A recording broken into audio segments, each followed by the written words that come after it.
All right, so the first one is epicranius. Epicranius represents two muscles and an aponeurosis. So the epicranius is here, here, and here. So I put a sticker on all three parts, and then I would ask you what it is, and it would be epicranius. So now let's do the individual parts. So number 1 is frontalis. Then number 25 is occipitalis. And then number 43 is the gala aponeurotica, which is the aponeurosis. Right? So then our next one, orbicularis oculi, number 2. Zygomaticus, 6 and 8. Orbicularis oris, 9.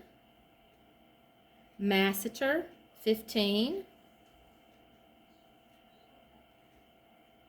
Temporalis, 22. Buccinator, 14. Risorius, 13. So I like to remember that Risorius rises above Buccinator. Okay. All right, Mentalis, 12. It's right there on the edge of the chin.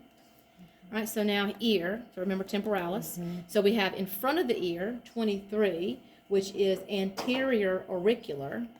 And then we have 24, posterior auricular, right behind the ear. So now sternocleidomastoid, 21. Okay. You can see it also here, like if I put this on here, it continues, right? Okay, so now we're going to look inside, and we're going to look at these. So our next one is stylohyoid, which is 20. So you can see that muscle reaches down and connects to the hyoid bone, right? And then that leaves these 3 right here. They are all associated with the tongue, and so they're going to have the word glossus in their name. So we're going to think of them as going in sort of alphabetical order. So 76, genioglossus with a G, and then 74, hyoglossus with an H, and then 75, styloglossus with an S. So G, H, and S going in alphabetical order, and they'll all have glossus as the last part of their name. Okay, so that's the first one. Okay, so you have to kind of get deep down in here. So 386, which you see looks like little teeth on both sides, that is piriformes. Then we're going to come forward 1, and we're going to get to 387. That's coccygeus, kind of looks like a mustache, right? And then we're going to come forward 1, and we're going to see 388 and 389, like right in here. This is levator ani. And then we're going to come forward 1 more, and we're going to see this one right here, which is 392, which is obturator internus, right? So right there. So you can think of it PCLO. Piriformes, coccygeus, levator ani, obturator internus. And it's the same on this side as it is on that side. They're both the same, okay? All right, so now let's look at... Okay. So this is pectoralis major, right? And then I take pectoralis major off, and I see pectoralis minor, right? And then now we're looking at these 2. So these 2 are the intercostals.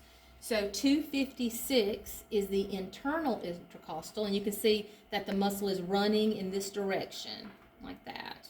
So internal, internal, internal, internal, internal. And then right beside it, you're seeing external intercostal, which is 255. You see that it's running like this, running the opposite way. All right, so then we've got this muscle, which is serratus anterior. Looks like a whole bunch of serrated knives, and you can also see it on the side here. So if I put this on here, you can see that it continues. So that is serratus anterior right there. All right, serratus anterior. Okay. All right. So now I want to look at the diaphragm. The diaphragm is this sheet-like muscle that comes up. I usually just put the sticker way back on this back wall right here to represent the diaphragm.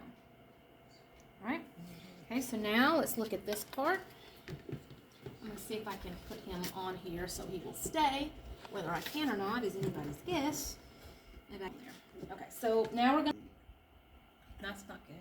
Yeah. See how far back it